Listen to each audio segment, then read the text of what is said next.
సంతోషంగా ఒకసారి దేవుని నామానికి స్తోత్రం చెప్దాం. హల్లెలూయా. దేవుని సన్నిధానంలో మనమంతా ఇలాగ మరొకసారి కలిసి ఈ సెప్టెంబర్ నెలలో చివరి ఆదివారము పునరుత్థాన దినము సమీపించడానికి దేవుడు కృపనిచ్చాడు. ఆయన తన వాక్యం ద్వారా మనందరినీ కూడా ఆయన దర్శించును గాక. ఆయన తన వాక్కుతో మనందరినీ కూడా బలపరచును గాక. 52వ కీర్తనలో కొన్ని మాటలు మనం చదివాం. సందర్భం పైన రాయబడి ఉంది. కొన్ని కీర్తనలకు సందర్భాలు రాయబడవు, కానీ రాయబడిన విధానాన్ని బట్టి అర్థం చేసుకోవాలి. 52వ కీర్తనకు ఓ సందర్భం రాయబడింది. 51వ కీర్తనకు కూడా ఒక సందర్భం రాయబడింది. అది గత వారాన్న మనం ధ్యానం చేశాం. ఈ 52వ కీర్తనలో దావీదును గురించిన సమాచారం దోయకు సౌలు దగ్గరకు వచ్చి ఇచ్చినటువంటి సందర్భంలో ఆ కలుగుతున్న సందర్భాన్ని బట్టి తన మనసులో ఉన్న బాధను వ్యక్తపరుస్తూ ఉన్నాడు దావీదు. అదే మాటలు ఇక్కడ మనం చూస్తున్నాం. ఈ 52వ కీర్తనలో ఇలాగా ఒక నింద వేయడానికి, అవమానం చేయడానికి, లేకపోతే ఇతరులకు ఒక అవకాశం ఇవ్వడానికి చేసే ప్రయత్నాలను బట్టి దావీదు సౌలుకు మధ్యలో ఉన్న సందర్భం అందరికీ తెలుసు. ఇలాంటి సందర్భంలో అందరు చూస్తున్న పనిని బట్టి మొదటి చరణంలో అంటాడు, సూర్యుడా చేసిన కీడును బట్టి నీవెందుకు నీవు కీడు చేస్తున్నావనే మాట మర్చిపోకు. చేస్తున్న పనిని బట్టి అతిశయపడుతున్నావు, కానీ ఆ అతిశయం వెనక కీడు ఉంది. మేలు చేసి మనం అతిశయపడాలి, కీడు చేసి దేవుని బిడ్డలు ఎన్నడూ అతిశయపడటానికి వీల్లేదు. కనుక మన పనులను బట్టి మనం కొన్నిసార్లు అతిశయపడతాం, గర్వపడతాం, గర్విస్తాం. మనం ఎంత గొప్ప, మనం ఎంత మంచివారమో, లేకపోతే మన మాటకున్న శక్తి, మనకున్న పలుకుబడి. అయితే మన పలుకుబడి కొందరికి మేలు చేయాలి, మనకున్న మాటలో ఉన్న శక్తి కొందరికి మేలు చేయాలి, క్షేమాన్ని ఇవ్వాలి, వారిని ఉద్ధరించాలి. కానీ ఎవరికైనా మన మాటను బట్టి కీడు చేస్తే దానివల్ల ఎటువంటి ప్రయోజనం లేదు. దేవుని బట్టి మనం ఈరోజు అతిశయిస్తాం. అందుకంటాడు, సూర్యుడా నువ్వెందుకు అతిశయిస్తున్నావు? కీడు చేసావు కదా, అందుకు అతిశయమా? నష్టం కలిగించినందుకు అతిశయం, లేకపోతే అబద్ధ సాక్ష్యం పలికినందుకు అతిశయం? దేవుని బిడ్డలైన వారు వీటన్నిటి నుండి దూరంగా ఉండి మేలు చేయక కొరకు సంసిద్ధులు కావాలి. అందుకే కొందరు గుర్రములను బట్టి, రథములను బట్టి అతిశయిస్తే మనమైతే మన దేవుడిని యెహోవాను బట్టి. అలా ఇంకో చోట రాయబడింది, ఎవరైనా అతిశయించాలనుకుంటే వారు దేవుని బట్టి మాత్రమే తప్ప ఇక దేనిని బట్టి అతిశయించాల్సిన పని లేదు. మన జ్ఞానాన్ని బట్టి, మన శక్తియుక్తులను బట్టి ఎన్నడూ దేవుని బిడ్డలు అతిశయించడానికి వీల్లేదు. అయితే కొన్ని పర్యాయాలు దోయేగు దగ్గరికి వెళ్ళి అడిగితే నేను మహారాజుకు సహాయం చేశాను, అతిశయపడతాడు. దావీదంటాడు, నీ అతిశయం వెనక కీడు ఉంది, కీడును బట్టి నీవు ఎందుకు అతిశయపడుతున్నావు? మోసము చేయవాడా అంటాడు. అతిశయపడుతున్నావు, కానీ నీ అతిశయం వెనక మోసం ఉంది, నీ అతిశయం వెనక కీడుంది, కీడును ఉద్దేశించి నీవు అతిశయపడతావు అన్నావు.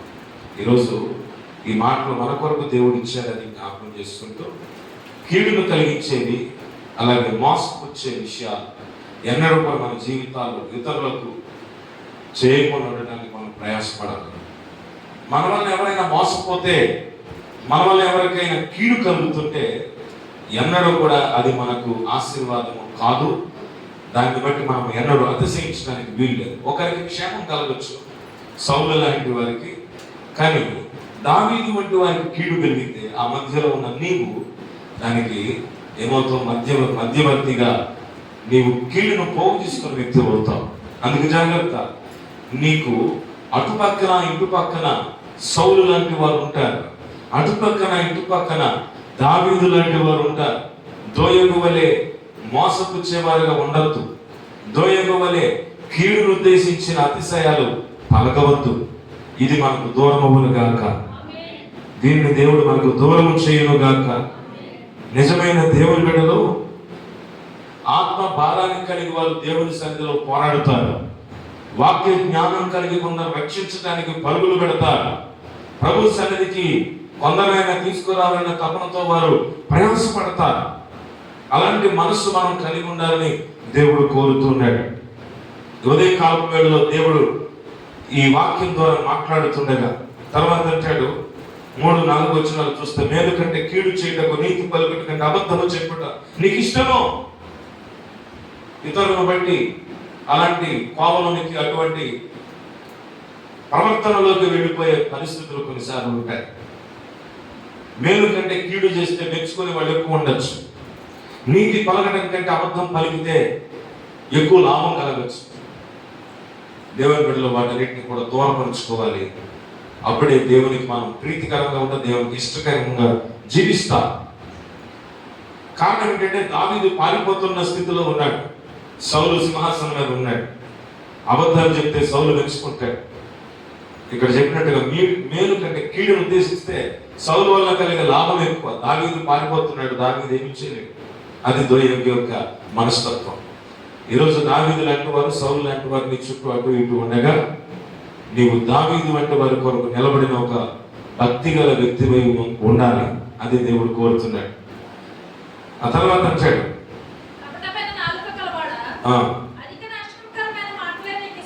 నాశనకరమైన మాటలు నీకు ఇష్టం. చూడండి, దేవుడు ఊరుకోడు. అటువంటి వారిని ఏం చేస్తాడట? అనగగొడతాడు, పెళ్ళగించును, నిర్మూలన చేయును. ఇలాగా చాలా కఠినమైనటువంటి మాటలు ఈ స్వభావం కలిగిన వ్యక్తుల కొరకు ఈయన వాడినట్టుగా మనం చూస్తున్నాం. ఇదిగో నువ్వు ఎంత కీడని ఉద్దేశించుకో, నేను ఎక్కడున్నానో తెలుసా? నేనైతే 8వ వచనం, దేవుని మందిరములో పచ్చని ఒలీవ చెట్టు వలె ఉన్నాను, నిత్యము దేవుని కృపయందు నమ్మిక ఉంచుచున్నాను. హల్లెలూయా. కీడును ఉద్దేశించిన వారు కీడును ఉద్దేశించనివ్వండి, మీరు మాత్రం కీడును ఉద్దేశించద్దు. మనం కీడును ఉద్దేశించిన వారుగా ఉండద్దు కాక ఉండద్దు. కీడును ఉద్దేశించిన వారు ఉంటే మనకి దోయగలంటి వారు ఉంటారు. దావీదుకు వచ్చిన నష్టం లేదు. కానీ దోయగు వంటి వారుగా మనం ఎన్నడూ మారిపోవడానికి వీల్లేదు.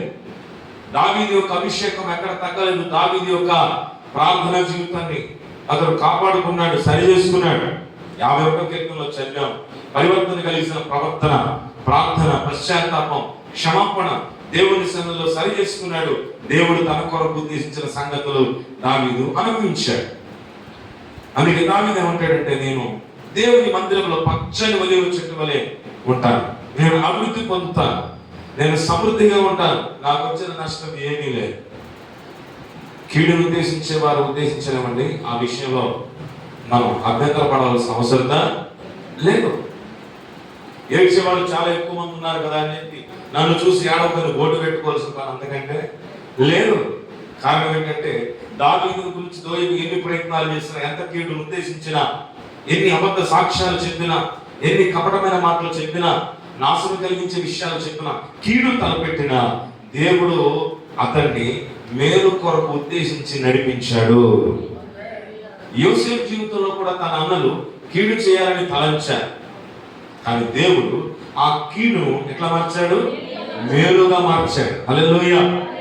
యోసేపే మాట్లాడతాడు, అన్నలో మీరైతే నాకు కీడు చేయాలనుకున్నారు, ఆ కీడులో నుండి దేవుడు మీకు, నాకు, మనకి, మన ప్రపంచం, మన దేశమంతటికి, మన ప్రజలందరికీ మేలుగా దానిని మార్చాడు. దేవుడి స్తోత్రం. అందుకే మన భక్తిని కాపాడుకుంటే, ప్రార్థనా జీవితాన్ని కాపాడుకుంటే, నమ్మకత్వం కలిగి ఉంటే, యథార్థవంతులమైతే, దేవునికి ఇష్టమైన ప్రజలమైతే, ఎందరు కీడు చేసినా ఆ కీడులో సైతము నిన్ను నన్ను దేవుడు మేలు కొరకు ఉద్దేశించి నడిపిస్తాడు. దేవునికి స్తోత్రం చెబుదాం. హల్లెలూయా. మనం ఆయన మీద నమ్మకం పెట్టుకున్నాం, ఆయన మీద మనం ఆనుకున్నాం, ఆయన మీద మనం ఆధారపడ్డాం. అందుకే దేవుడు విడిచిపెట్టడు. దావీదు జీవితంలో అలాగే జరిగింది, మోషే జీవితంలో అలాగే జరిగింది, యోసేపు జీవితంలో అలాగే జరిగింది. ఎందరూ కీడును తలపెట్టినా దేవుని కొరకు నిలబడిన వారిని దేవుడు అన్నాడు విడిచిపెట్టడం. అందుకే దేవుని యొక్క మాటలంటే ఇష్టపడాలి. కొందరు కొన్ని మాటలంటే, కొందరు కొన్ని విషయాలంటే ఏం చేస్తారట, చెవి కోసుకుంటారట. ఏం చేస్తారు? చెవి కోసుకోవడం అంటే అర్థం ఏంటి? కత్తి పెట్టేవారు చెవి కోసుకుంటారా అంటే చెవి తెగనరికి చెవి అక్కడ పెట్టి వస్తారనమాట. అంటే వీళ్ళ ఆలోచనలన్నీ అక్కడే ఉన్నాయి. అరికిమాల విషయాలు వినడానికి, లాభం లేని విషయాలు వినడానికి, కీడు కలిగించే విషయాలు వినడానికి. ఈరోజు దేవుని వాక్యాన్ని మనం శ్రద్ధగా వినాలి. ఆయన వాక్యాన్ని విని, ఆయన వాక్యాన్ని తిని, ఆయన వాక్యాన్ని ఆహారముగా భుజించి పరిశుద్ధ జీవితంలో ముందుకు సాగడానికి అవకాశం ఉంది. నోటితో చెప్పే విషయాలలో దేవుని వాక్యం ఉండకపోతే లోక సంబంధమైన విషయాలు, లౌకిక సంబంధమైన సంగతులు, అపవిత్రమైన సంగతులు ఇతరులకు తెలియజేస్తాం. దానివల్ల మంచి మాటలు చెప్పారని ఇతరులు మనం పొగడొచ్చు, కానీ దానివల్ల ఎటువంటి ప్రయోజనం లేదు. అలాగే పనికి మన సంగతులు వినడానికి కూడా కొన్నిసార్లు చెవు కోసుకుంటూ చెవిని అప్పగించుకుంటే చెవులు అపవిత్రం, నోరు అపవిత్రం, జీవితం అంతా అపవిత్రం. ఇలాంటి అపరిశుద్ధ జీవితం దేవునికి ఇష్టమైనది కాదు. అందుకే దేవుని సన్నిధానంలో మనం ఎలా ఉండాలి? పచ్చని ఒలీవ చెట్టు వలె ఉండాలి. అటువంటి అనుభవం దేవుడు అనుగ్రహించును గాక. పచ్చని ఒలీవ చెట్టు, ఒలీవ చెట్టుకున్న ప్రత్యేకత. అలాగే దేవుని సన్నిధిలో ఒలీవ చెట్టు వలె మనం ఉండటం, ఇదంతా ఆధ్యాత్మిక అభివృద్ధికి సాదృశ్యంగా కనబడతా ఉంది. ఆత్మీయమైనటువంటి అభివృద్ధికి సాదృశ్యంగా ఉంది. కీడు తలంచిన వారు ఉన్నారు, అబద్ధ సాక్ష్యం కలిగిన వారు ఉన్నారు, కపటమైన మాటలు కలిగిన వారు ఉన్నారు. కానీ దేవుని సన్నిధిలో నాటబడిన నీవు వాటి వంక నువ్వు చూడవలసిన పని లేదు. అవి ఏది కూడా నిన్ను తాకకుండా దేవుడు సహాయం చేస్తాడు. అంటే నీ వేరు మందిరములో వేయబడింది. నీ వేరు మందిరంలో ఉంటే మందిరంలోని వాక్యాన్ని నీవు తింటావు, మందిరంలోని వాక్యం చేత నీవు పెరుగుతావు. అప్పుడు లోక సంబంధమైన విషయాలు ఏవి కూడా మనకు ఎంత మాత్రము నష్టాన్ని చేకూర్చు. దేవునికి స్తోత్రం కలుగును గాక. హల్లెలూయా. కల్పించిన కథలంటే చెవి కోసుకుంటావమ్మా, చెడు మాటల సభలంటే నువ్వే ముందుంటావమ్మా. ఏ కథలంట? కల్పించిన కథలంటే చెవి కోసుకోవడం, చెడు మాటల సభలంటే మనమే ముందుంటాం కదండి. ఇట్లాంటిది మానవ నైజం. దీనిని ఒక జానపద గీతంగా సోదరులు వర్ణించారు. అయితే ఇది చాలా మటుకు స్త్రీలకే అని అనుకోకండి, ఇది జానపదంగా తీసుకొచ్చారు. పురుషులు ఎవరు దానికి కూడా అతిథులు కాదు. దీన్ని అలా కూడా వాడుకోవచ్చు. విన్నదానికి కొసరు వేసి ఉన్నదాన్ని మార్చేసి, విన్నది ఒకటి, దానికి ఇంకా కొసరు వేసి దానికి కొంచెం మసాలా అద్ది అలాగైతే ఇలాగంట అలాగంట అని చెప్పి మార్చేసి ఇతరులకు కీడు చేయడం, ఇతరులకు కొన్నిసార్లు నష్టాన్ని తీసుకురావడం, ఇది ఎన్నడో దేవుని బిడ్డలు చేయవలసిన పని కాదు. ఇంకో మాట పడుతుంది కదా, ఆ ఇంటి సంగతులన్నీ.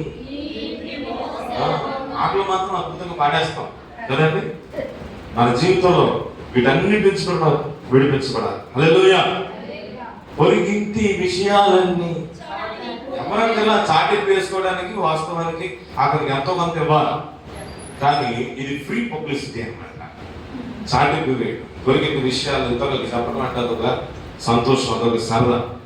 ఇక్కడ మాటలు అక్కడ చెప్పి అక్కడ తాగుతారా, మళ్ళీ అక్కడ మాటలు ఇక్కడ చెప్ప, మళ్ళీ మంచిని, అది దేవునికి ఇష్టమైన పని అన్నడు కూడా. జోయకు వెళ్ళి చెప్తావంటే దావీదు అంటాడు, సూర్యుడా నువ్వు సూర్యుడు అనుకుంటాను నువ్వు చేస్తున్న పనులు బట్టి నీ అతిశయం నాకు కీడుంది, జాగ్రత్త.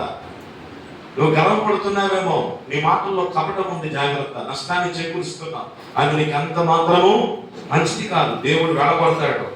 నేను మాత్రం పచ్చని ఒలీవ చెట్టు వలె దేవుని మందిరంలో ఉంటాను. దేవుని స్తోత్రం. ఓర్చుకోగలిగిన ప్రజలను దేవుడు ధన్యులుగా దేవుడు చేస్తాడు. ఆయన ఎన్నడూ విడిచిపెట్టాడు. ప్రకటన గ్రంథంలో పలుమార్లు ప్రభు అంటున్నాడు కదా, చెవి గలవాడు ఆత్మ చెప్పుచున్న ఈ సంగతులు వినుగాక. చెవి గలవాడు వినుగాక. చెవులు లేని వారు ఎవరున్నారు?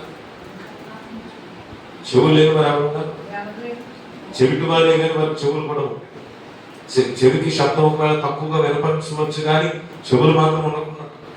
కానీ ఇక్కడ ప్రభు చెప్పిన మాటలో అంతరార్థం ఏంటి? చెవి గలవాడు అంటే ఆధ్యాత్మికమైన అర్థంలో దేవుని మాట వినగలిగే ఆ శక్తి, దేవుని మాటను, దేవుని వాక్యాన్ని గ్రహించగల ఆత్మ నువ్వు ఎప్పుడైతే కలిగలేవో నీకు చెవులు లేవో నా అదే. అందుకే ఆధ్యాత్మికమైన దృష్టి కలిగి, ఆత్మ సంబంధమైన ఆసక్తి కలిగి, వాక్యం పట్ల, దేవుని సన్నిధి పట్ల, ఆయన వాక్యం పట్ల శ్రద్ధ కలిగి వింటాము. దేవుడు అప్పుడు మనతో మాట్లాడతాడు. పరిశుద్ధ గ్రంథంలో మనకు బాగా తెలిసిన మాట, దుప్పి నీటి వాగుల కొరకు ఆశపడినట్లుగా ప్రాణం నీ కొరకు ఎలా ఆశపడుతుంది? ఆకలితో, దప్పికతో ఆశపడుతుంది.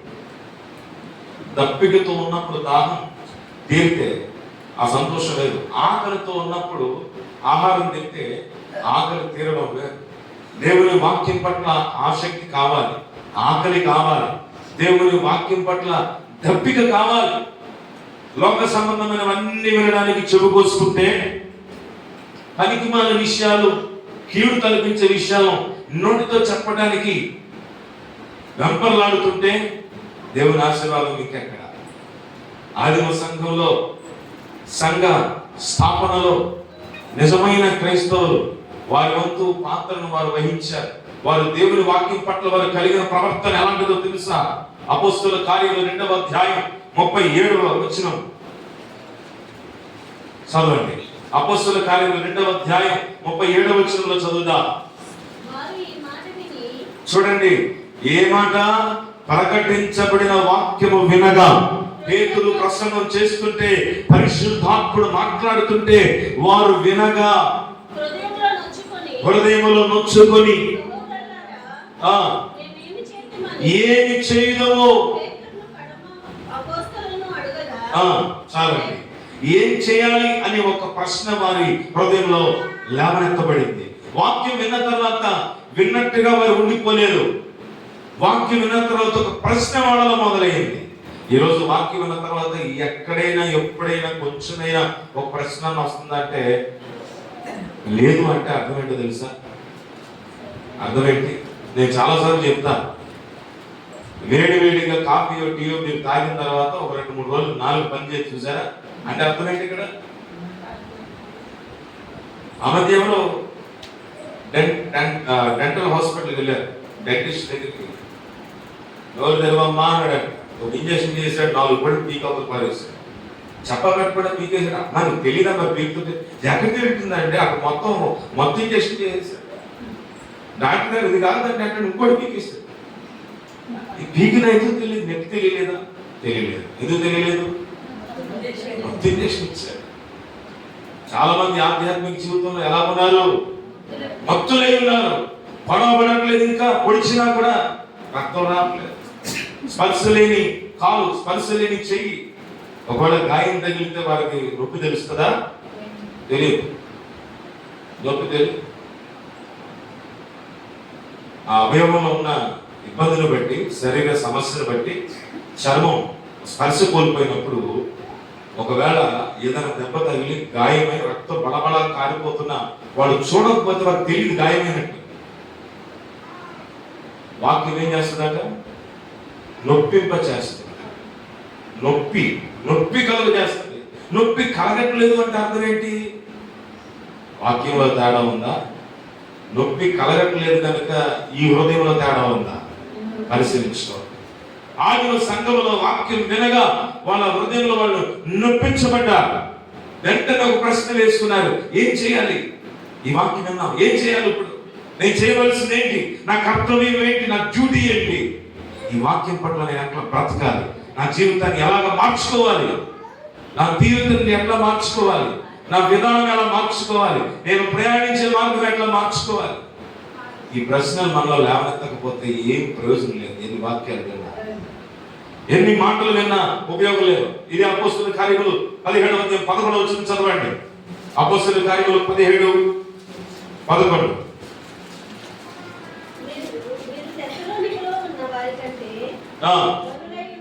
ఘనులైయుండిరి గనుక ఆసక్తితో వాక్యమును, అందరూ వినండి జాగ్రత్తగా, ఎలాగా అంగీకరించారు వాక్యాన్ని? ఆసక్తితో వాక్యమును అంగీకరించి పౌలును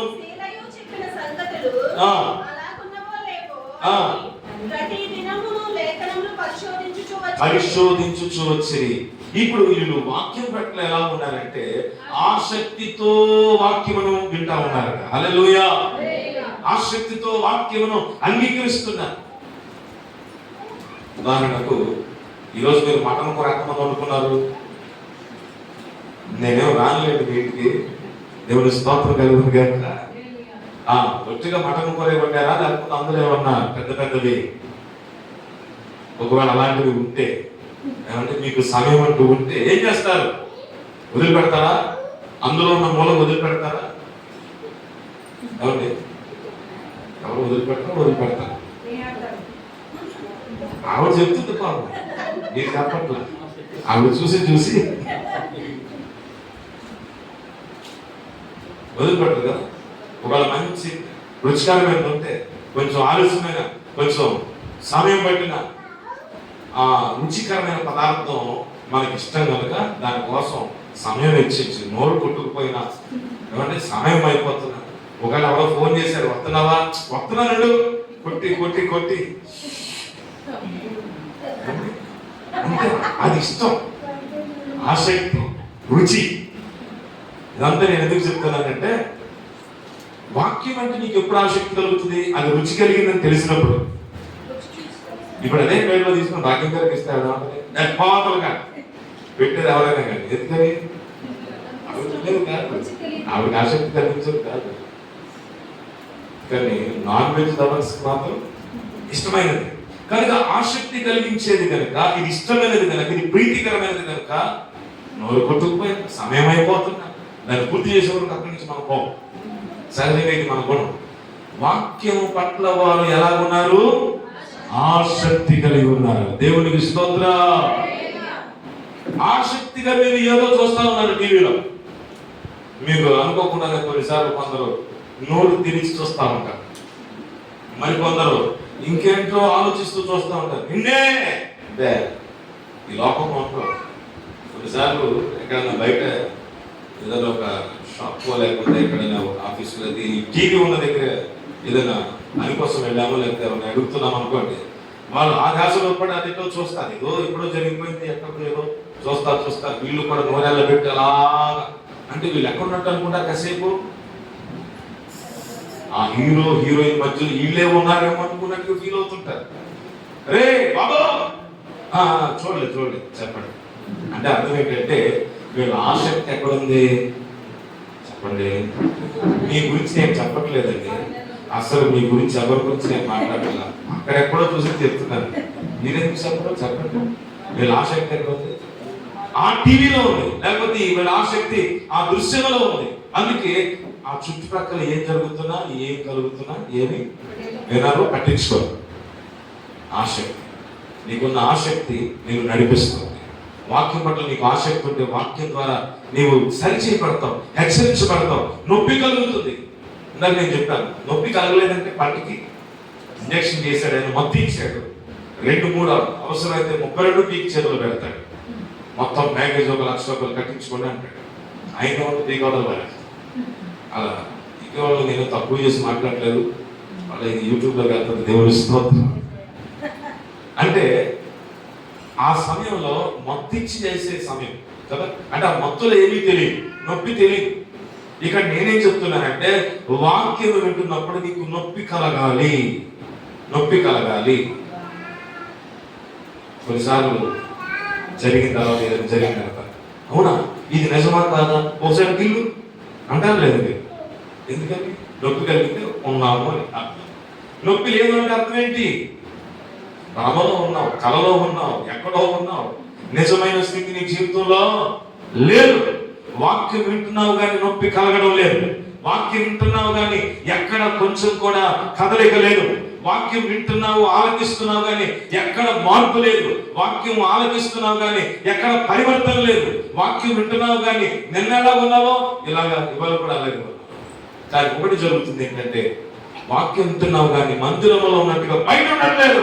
వాక్యం వింటున్నప్పుడు దేవుని సేవకుని దగ్గర, దేవుని వాక్యం పట్ల ఉన్న హృదయం బంధువుల దగ్గరికి వెళ్ళినప్పుడు, లేకపోతే ఇరుగు పొరుగు వారి దగ్గరికి వెళ్ళినప్పుడు అలా ఉండట్లేదు. కారణం ఏంటి?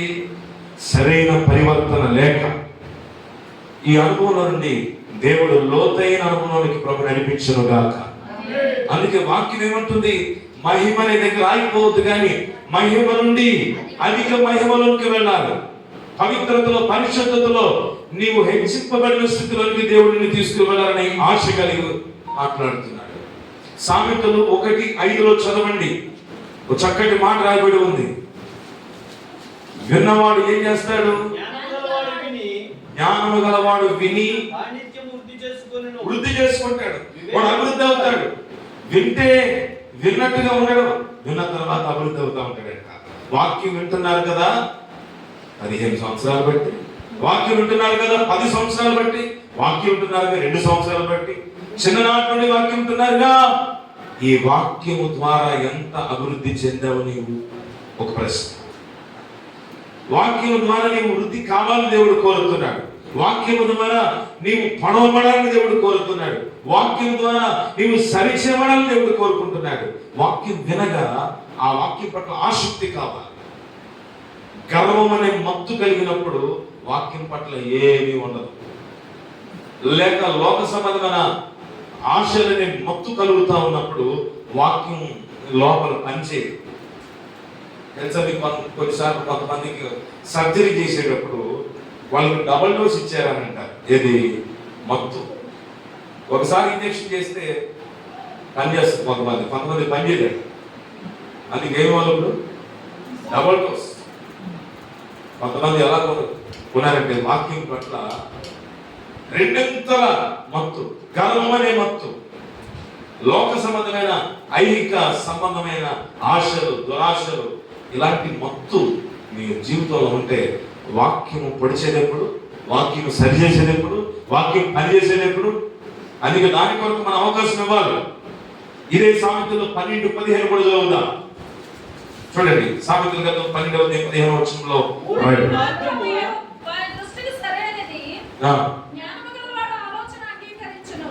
జ్ఞానము గలవాడు ఆలోచన, జ్ఞానము గలవాడు ఏం చేస్తాడు? దేవుడు మాట్లాడితే అంగీకరిస్తాడు. He will accept the word of God. అతడు దేవుని వాక్యాన్ని అంగీకరిస్తాడు. మూఢుడు ఏం చేస్తాడట? అంగీకరించాడు. మూర్ఖ చిత్తుడు అంగీకరించాడు. మీకు రెహబాము తెలుసా? ఏం చేశాడట? నా తండ్రి చిటికిన వేలు కంటే, నడుము కంటే నా చిటికిన వేలు చాలా. అంటే అర్థం ఏంటి? నా తండ్రి ఎంతో ఇబ్బంది పెట్టాడని కదా నా దగ్గరకు వచ్చారు, నేను ఇంకా ఇబ్బంది పెడతాను, మీ చావు మీరు రావని అన్నాడు. అప్పటికే చాలా మంది పెద్దలు వచ్చి హెచ్చరించారు, అరే బాబు నువ్వు చిన్నోడు రా వయసులో, మా అనుభవం ఎన్నో చూసే మేము, అంగీకరించు అని ఆలోచన ఇచ్చారు కదా. అందుకే వయసులో పెద్దవారు చెప్పినప్పుడు, సేవకులు చెప్పినప్పుడు, వాక్యము మనకు ప్రకటించబడుతున్నప్పుడు ఏం చేయాలి? వినాలి. విని అభివృద్ధి కావాలి. విని మనల్ని మనం సరి చేసుకోవాలి. ఇప్పుడు ఇతడు సొలొమోను కుమారుడు ఏమాత్రమైనా విన్నాడా? వినలేదు. వాళ్ళు చెప్పింది వినకపోగా వాళ్ళన్నారు ఒకటే, నీవు కనుక మమ్మల్ని జాగ్రత్తగా మా మాటలు విని మేము చెప్పినట్టుగా నువ్వు నడుచుకోగలిగితే, కొంచెం భారాన్ని తీయగలిగితే ఎప్పటికీ మీకు దాసులమై ఉంటా, నీ రాజ్యం స్థిరపరచబడుతుంది అని చెప్పారు. ఆ మాట అతడు వినలేదు. కానీ అతడు కొంతమంది కుర్రలు పోగేసుకొచ్చాడట. అరే వెంటనే పార్టీ చేసుకుందామంటే బోల్డ్ మంది వచ్చారట. ఎవరి బ్యాచ్ అంతా బాగు చేస్తారా? చెడగొడతారా? చెడగొట్టే బ్యాచ్ అని పెడతారు. కాబట్టి ఒకటొకటి చెడగొట్టుకోవడానికి వాళ్ళు అందరూ వచ్చారు. రే నీ నాకు నీకు తేడా ఏముందరేక, నీ స్టైల్ నువ్వు చూపించు అని అనగానే వీళ్ళకి మొత్తం పూర్తి యాంటీ అయిపోతే ఏమైపోయింది? రాజ్యం రెండుగా చీలిపోయింది. ఇశ్రాయేలు రాజ్యం చీలిపోయింది, యోధా రాజ్యం చీలిపోయింది. రాజ్యము స్థిరపరుస్తానని దేవుడు వాగ్దానం చేసిన మాట ఆ రోజు దానిని అతడు పొందుకోలేని పరిస్థితిలోకి పోయాడు. కానీ దేవుడు ఇచ్చిన మాటను బట్టి యోధ రాజ్యాన్ని ఆ సంతతికి దేవుడు నియమించి వదిలిపెట్టాడు. కానీ రెండుగా చీలిపోవడానికి గల కారణం అతని యొక్క అవివేకం, వినకపోవడం, ఆలకించకపోవడం, అంగీకరించకపోవడం, మూర్ఖత్వం. అందుకే దేవుని పెట్టు ఏం చేయాలి? సామెతలు 12:15 చదివాం కదా, ఏం చేయాలి? అంగీకరిస్తాడు. ఆలోచన అంగీకరించాలి. పరిశుద్ధాత్ముడు ఆయన నీకు ఆలోచన ఇస్తుండగా అంగీకరించు. దేవుడు తన తలంపులు సేవకుల ద్వారా ప్రకటిస్తుండగా అంగీకరించు. యాక్సెప్ట్. ఎప్పుడైతే నువ్వు అంగీకరించాలో నీకు క్షేమం కలుగుతుంది, నీకు దీవెన కలుగుతుంది, నీకు ఆశీర్వాదం కలుగుతుంది. రాబోతున్న కీడును, ఉగ్రతను దేవుడు తప్పిస్తాడు. రాబోతున్న భయంకరమైన పరిస్థితుల నుండి దేవుడిను మార్గము మార్చి నిన్ను తీసుకుని వెళ్తాడు. కారణం ఏంటంటే దేవుని మాట నీకు విన్నా. ఉదయకాల వేళలో ఇలాగ అనేక మంది ఉన్నారు, వెనక చెడిపోయిన వారు, దేవుని వాక్యాన్ని అంగీకరించక కూలిపోయిన వారు, రాజ్యములు చీలిపోయిన ప్రజలు. ఈ సందర్భం 1 రాజులు 12వ అధ్యాయంలో కనబడుతుంది. తీయద్దు. 4, 7, 8, 11 వచనాల్లో పరామర్శించబడిన చదవండి. తర్వాత లూకా సువార్త 19వ అధ్యాయం 48వ వచనంలో రాయబడిన మాట ఒకసారి చూద్దాం. లూకా సువార్త 19:48 చదవండి. చూడండి, అందరూ ఆయన వాక్యం వినుటకు ఆయనను హత్తుకొని ఉండిరి. ఆమేన్. ఆయన వాక్యం వినడానికి ప్రజలందరూ ఎక్కడికి వచ్చారు? ఆయన దగ్గరకు వచ్చి ఆయన హత్తుకొని ఉన్నారు. అంటే అర్థం ఏంటి? ఆయన దగ్గరగా ఉన్నారు, ఆయనతో సహవాసం చేస్తూ ఉన్నారు. ఆయనతో సహవాసం చేస్తూ వినగలిగే వారే ఆయన మాటలు వింటారు. ఏదో వచ్చాం వెళుతున్నాం అన్నట్టుగా ఎన్నడూ దేవుని వాక్యాన్ని వినడానికి వీల్లేదు. సహవాసం కలిగి ఆయన వాక్యం వింటే ఆ వాక్యం నీ జీవితంలో ఫలిస్తుందని చెప్పడంలో ఎటువంటి సందేహము లేదు. ఇదే కారణం. అక్కడ శత్రువు తలపెట్టిన కార్యం కూడా ఆగిపోయింది, వ్యతిరేకతలు కూడా ఆగిపోయాయి, ఆటంకాలు కూడా ఆగిపోయాయి. అందుకే ప్రభువుని హత్తుకోనండి, యేసయ్యను హత్తుకోనండి. వాక్యం వింటున్నప్పుడు ఆయనతో సహవాసపు అనుభవం కలిగి వినండి. ఆ వాక్యం ద్వారా నీ జీవితంలో ఆటంకములన్నీ కూడా ఆయన తీసివేస్తాడు. ఆ వాక్యం వినుట ద్వారా నీ జీవితంలో కలిగే ఆటంకములన్నీ కూడా ప్రభు దూరపరుస్తాడు. నమ్మితే దేవుని స్తోత్రం చెప్దాం. హల్లెలూయా. వింటే కలిగే ప్రయోజనాలు ఇవన్నీ కూడా ఎలాగ వినాలి, ఎందుకు వినాలి అనే సంగతులు నేను ఇప్పుడు చెప్తా ఉన్నాను. విన్న తర్వాత ఏం జరుగుతుందో కూడా 5 సంగతులు చెప్పి ముగించేస్తాను. 5 సంగతులు. దానికంటే ముందుగా ఎలాగ వినాలి, ఎందుకు వినాలి, వింటే ఏం జరుగుతుందని కొన్ని మాటలు చెప్పుకుంటూ వచ్చాను. దీనిలోని యెషయా గ్రంథం 50వ అధ్యాయం 4-5 వచనాలు చదువుకుందాం.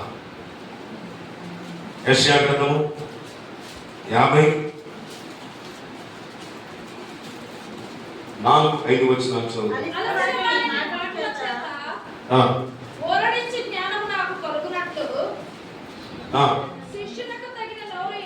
శిష్యునికి తగిన నోరు యెహోవా నాకు దయచేసి ఉన్నాడు.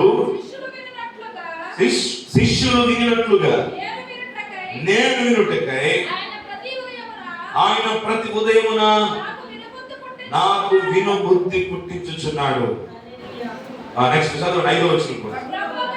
ప్రభువుకు యెహోవా నా చెవికి వినుబుద్ధి పుట్టింపగా నేను ఆయన మీద తిరుగుబాటు చేయలేదు, వినకుండా నేను తొలగిపోలేదు. అందరూ చెప్తాం ఈ మాట నాతో కలిసి చెప్పండి. ప్రభువుకు యెహోవా నా చెవికి వినుబుద్ధి పుట్టింపగా నేను ఆయన మీద తిరుగుబాటు చేయలేదు, వినకుండా నేను తొలగిపోలేదు. దేవునికి స్తోత్రం. హల్లెలూయా.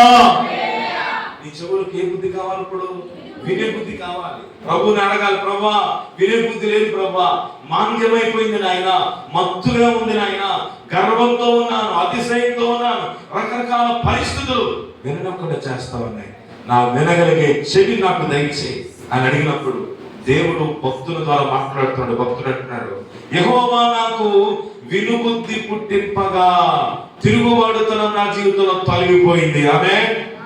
ఆయన మాట వినకుండా ఉండటం నా జీవితంలో లేదేక ఆయన మాట వినగలిగే అవకాశం దేవుడు ఇచ్చాడు. చూడండి, ఎప్పుడైతే ఆయన మాట మనం వినలేమో తిరుగుబాటు చేస్తా, తెలియకుండానే తిరుగుబాటు చేస్తా. తిరుగుబాటు అంటే అర్థం ఏంటి? చెప్పిన పని చేయకపోవడం తిరుగుబాటు కదా. దేవుడు మనతో ఎన్నోసార్లు ఎన్నో మాటలు చెప్పిన మాటలు, ఆయన మాటలు చెప్పినవి విని కూడా వాటి ప్రకారం జీవించట్లేదంటే తిరుగుబాటు కాకపోతే ఇంకేంటి? అందుకే ఏం కావాలి? చెవులకు వినుబుద్ధి కావాలి. ఇంకొక మాట నాతో పాటు చెప్పండి. నేను వినుటకై ఆయన ప్రతి ఉదయమున నాకు వినుబుద్ధి పుట్టించుచున్నాడు. ఆమేన్. ఈ మాటలు వినుచున్న మీ అందరికీ నా ప్రభు యేసు నామములో వినుబుద్ధి కలుగ చేయునుగాక. మీ చెవులను దేవుడు తాకునుగాక.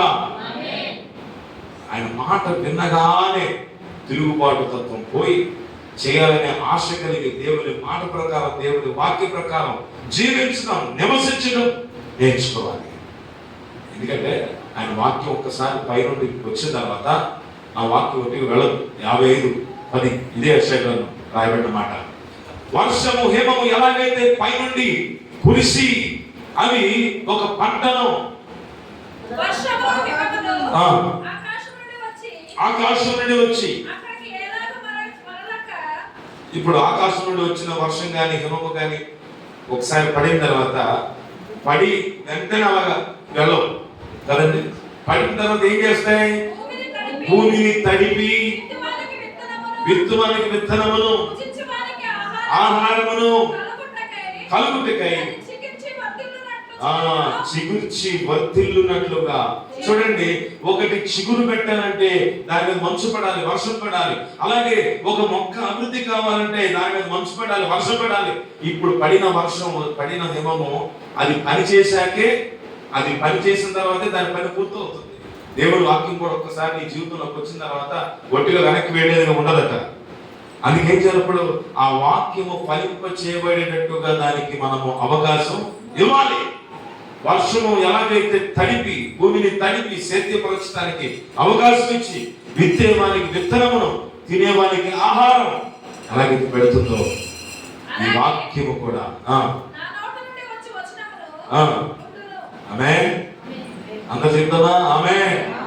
దేవుని వాక్యం కూడా అలాంటిదే. భుజించువానికి ఆహారం ఇచ్చే వర్షము వంటి వాక్యము దేవుడు ఈ రోజు నీకు అనుగ్రహిస్తున్నాడు. విత్తువానికి విత్తనమును కలుగొచ్చినట్లుగా వర్షం ఎలాగైతే పనిచేస్తుందో దేవుని నోట నుండి వచ్చిన వాక్యం నీ జీవితంలో నీవు ఇతరులకు ఆహారం పెట్టగలిగినట్లుగా పనిచేస్తుంది. అందుకే ఈ వాక్యం పట్ల ఆసక్తి కలిగి ఉంటే మనలో కొన్ని లక్షణాలు ఉంటాయి. 5 లక్షణాలు. 5 లక్షణాలు ఏంటనేది నేను చెప్పి నేను ముగిస్తాను. అందరికీ స్తోత్రం చెప్తాం. నొప్పి కలగాలి. వాక్యం విన్న తర్వాత నొప్పి కలగాలి. ఈ 5 లక్షణాలు ఎందుకు రావు అని అంటే, ఇందాక నేను చెప్పినట్టుగా రకరకాల మత్తులు మన జీవితాన్ని, శరీరాన్ని, ఆలోచనలు, తలంపులను, చెవులను పట్టేశాయి. అవన్నీ కూడా పోవాలి. ఆమె చెప్తారా? అలాగే వాక్యం ఎప్పుడైతే మన హృదయంలోకి వచ్చిందో హృదయాన్ని పడవాలి, హృదయానికి నొప్పి కలగాలి. వింటున్నప్పుడు వినే శక్తి దేవుడు మనకి ఇవ్వాలి. వీటన్నిటిని కూడా ఈరోజు జాగ్రత్తగా మనం పాటించగలిగితే 5 కార్యాలు జరుగుతాయి.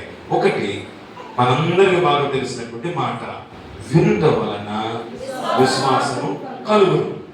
ఎప్పుడైతే ఒక వ్యక్తి వాక్యాన్ని వింటాడో, ఎప్పుడైతే ఒక వ్యక్తి దేవుని యొక్క మాట వింటాడో, అతడు వినడం వలన విశ్వాసాన్ని పొందుకొని, అంతకుముందు అవిశ్వాసిగా ఉన్నాడు, అంతకుముందు అవిశ్వాసంతో నడుచుకున్నాడు, ఇప్పుడు ఎట్లా నడుచుకుంటాడు? విశ్వాసంతో నడుచుకుంటాడు. పౌలు అంటాడు కదా, we walk by faith not by sight. విశ్వాసపు నడక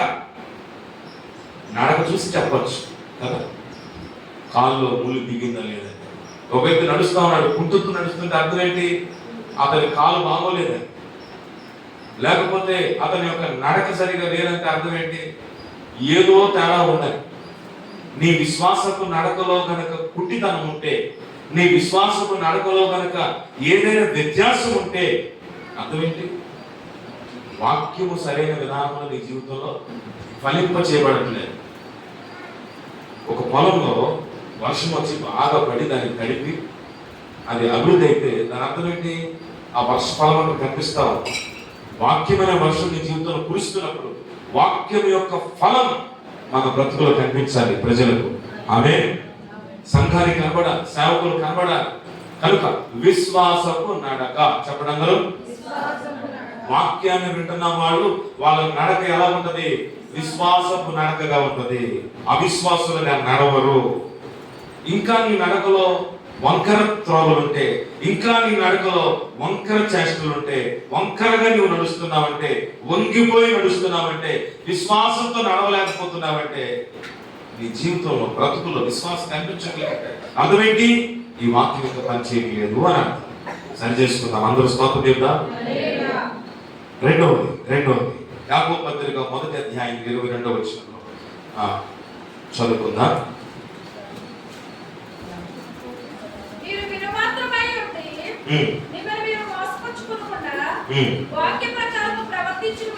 వాక్య ప్రకారం ప్రవర్తించండి. మీరు ఇంటికి వెళ్ళి చదవండి. 22 నుండి 26 వరకు మీరు చదవండి. 22 నుండి 26 వరకు చాలా విషయాలు ఇందులో ఉంటాయి. ఇప్పుడు వాటన్నిటిని నేను వివరించుకోవట్లేదు. రెండవ పాయింట్ ఏంటంటే, మొదటిది ఏంటి?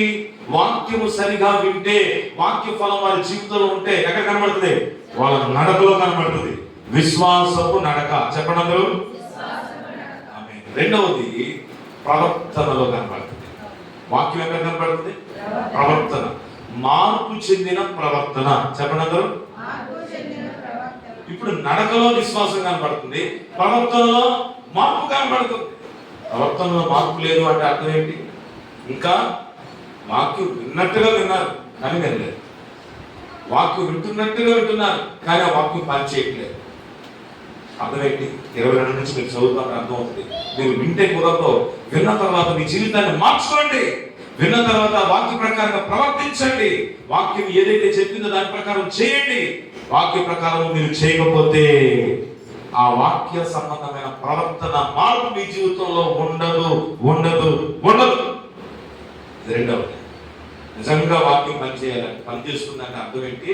ఒకటి విశ్వాసం నడక ఉండాలి. రెండవది మార్పు చెందిన ప్రవర్తన కనబడాలి. ఇది రెండు. ఇంకొక 3 సంగతులు ఉన్నాయి, నేను చెప్పి ముగించేస్తాను.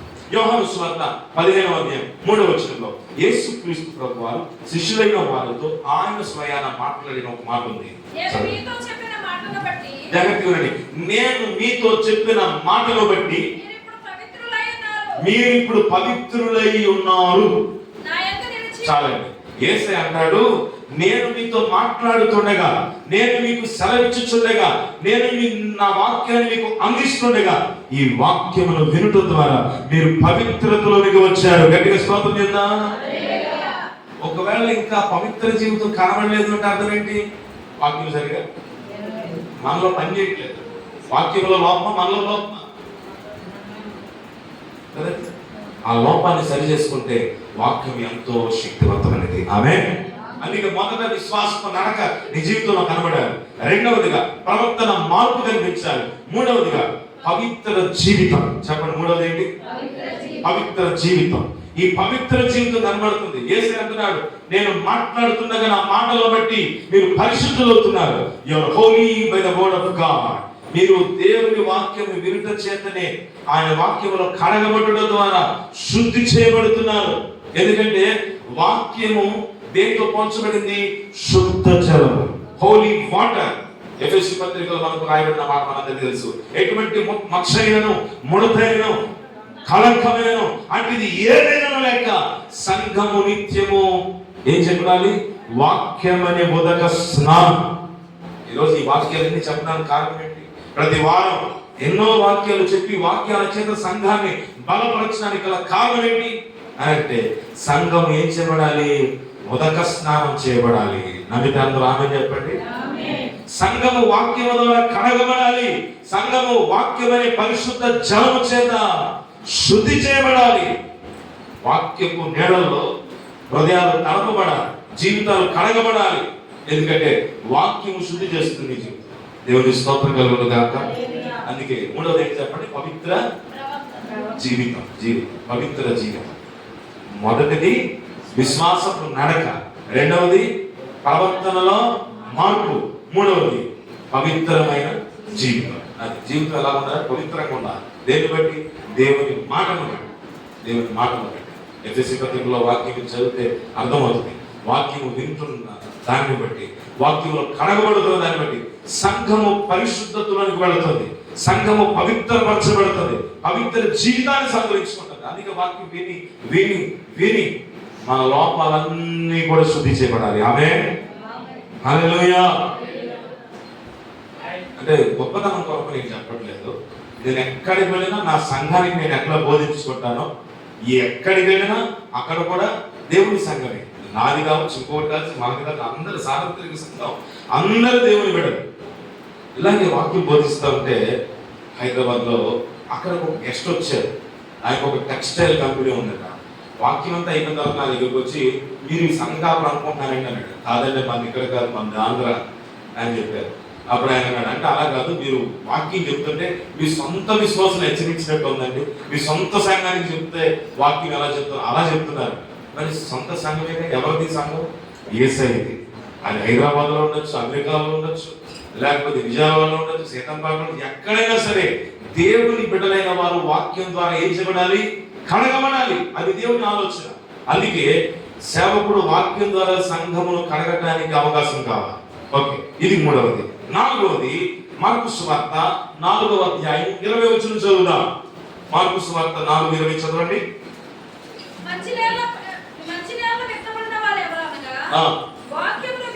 చూడండి చూడండి చూడండి, వాక్యమును విని దానిని అంగీకరించి ఏమవ్వాలి? ఇప్పుడు ఫలించాలి. 30 గాను 60 గాను. అంటే అర్థం ఏంటి? 30 అంటే కొంచెం, 60 అంటే ఇంకా కొంచెం, 100 అంటే సంపూర్తిగా. అంటే కొంచెమైన ఫలం ఉందా వాక్యం ఉన్న తర్వాత? కాబట్టి ఇది నాలుగవది. మొదటిది మళ్ళా నేను జ్ఞాపకం చేస్తున్నాను, విశ్వాసపు నడక. రెండవది ప్రవర్తనలో మార్పు. మూడవది పవిత్రమైన జీవితం. నాలుగవది ఏంటంటే ఫలములు గల జీవితం, లేదా ఫలించే జీవితం దేవుడు కోరుతున్నాడు. వాక్యం అంటే నీ జీవితం ఏమై ఉండాలి? ఫలాలు కలిగి ఉండాలి. ఒకేసారి 100 అడగట్లేదు దేవుడు. ఎన్ని మార్కులు అంట? కొంచెం 30 మార్కులు తెచ్చుకోండి, ఆ తర్వాత 60 తెచ్చుకోండి, అప్పుడు 100లోకి వస్తారు.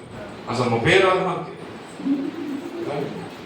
పరిశుద్ధతలో, పవిత్రతలో ఫలములు ఫలించాలి. వాక్యం వినటం ద్వారా కొంచెమైన ఫలాలు ఫలించాలి. ఆ ఫలాలు మనలో నిలిచి ఉంటే దేవుడు మనం దీవించే దేవుడు అన్నాడు. దేవుని స్తోత్రం, హల్లెలూయా. అందుకే మనం ఫలిస్తేనేమో 100% ఫలించాలి, లేకపోతే లేదు అన్నట్టు అన్నాడు ఉండదు. అది ఇక్కడే చెప్తున్నాడు ప్రభు. మొత్తం మొదట ఎంత అడుగు వేయాలి? ఎన్ని అడుగులు వేయాలట? 30 అంతలను ఫలించండి, 100లో 30 అంతలను ఫలించండి, తర్వాత 60, తర్వాత 100 సంపూర్ణ దేవుడు తీసుకుని వెళ్తాడు. ఆమేన్.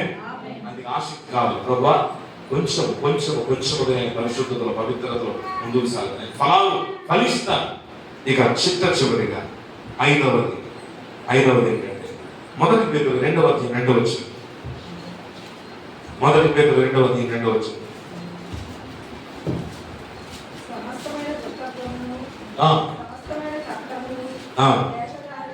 చూడండి, ఇక్కడ దేవుడు తనకు వ్యతిరేకమైనవి, తనకు ఇష్టం లేని కొన్ని కార్యాలు రాశాడు. చదవండి అమ్మ మొదటి నుంచి ఒకసారి. చూసారు? దుష్టత్వము, కపటము, వేషధారణ, అసూయ, దూషణ మాటలు, ఇవన్నీ కూడా విడిచిపెట్టి వెళ్ళిన వారే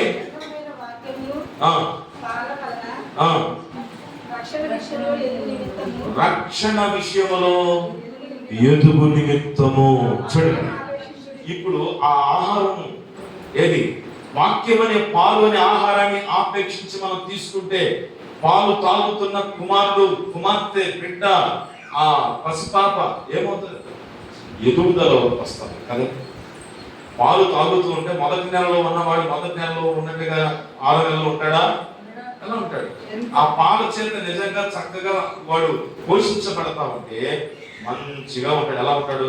కొన్నిసార్లు అంటారు చూడండి, కొంతమందిని చూస్తే కొందరు అక్కగా ఉన్నారు అనుకోండి, ఎండిపోయి నక్కలాగా ఉన్నావు ఇక్కడ అంటారు కదా. అదే కనుక వాడు ఆ పాల ద్వారా చక్కగా బలం పొందుకుని 6వ నెలలో అన్నప్రాసన కార్యక్రమానికి ఇలా ఉన్నాడు అనుకోండి, పని ఉంటారు, 2 మొక్కలాగా ఉన్నాడు అంటారు సహజంగా. అంటే అర్థం ఏంటి? వాడు ఎదుగుతున్నాడు, వాడు అభివృద్ధి అవుతున్నాడు.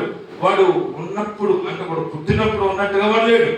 మొదటి నెలలో, 2వ నెలలో, 3వ నెలలో ఎదుగుదల వచ్చింది. ఎదుగుదల చెప్పండి. 5వ పాయింట్ ఇదన్నమాట. వాక్యం విన్నవాడు ఏమవుతాడు? ఎదుగుదల పొందుతాడు, అభివృద్ధి అవుతాడు. దేవునికి స్తోత్రం. 5 సంగతులు మీ జీవితంలో ఉన్నాయా లేదా పరిశీలించుకోండి. 5 లేకపోతే కష్టం. 5 కనీసం ఉండాలి. 1 విశ్వాసం నడక, అలాగే మార్పు చెందిన ప్రవర్తనలో మార్పు కనబడాలి. అంతకుముందు ప్రవర్తన ఇప్పుడు ఉంటే కుదరదు. నువ్వు ప్రభువులోకి వచ్చే వాక్యం వింటున్నావు, ప్రవర్తన మారాలి. 3వది పవిత్రమైన జీవితం. 4వది ఏంటి?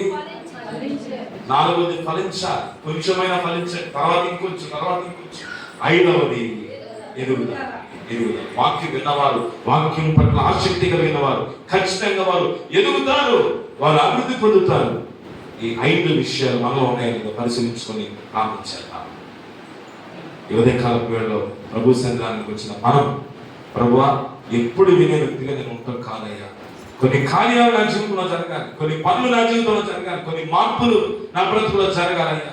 ఈ వాక్యం ద్వారా నేను ఫలించాలి, అభివృద్ధి కావాలి, పవిత్రమైన జీవితం కావాలి. కొందరు నేను నీ రాజ్యం కొరకు నేను సిద్ధపరచాలి. అందరు కలిసి ప్రార్థించేద్దామండి. అందరు కలిసి ప్రార్థించేద్దాం. ప్రతి ఒక్కరు కలిసి ప్రభువా యేసయ్యా నాకు సహాయం చేయ ప్రభువా, ప్రభు చూపు నాయనా అని ప్రార్థన చేద్దాం. 2 చేతుల పైకెత్తి దగ్గరగా నామానికి స్తుతులు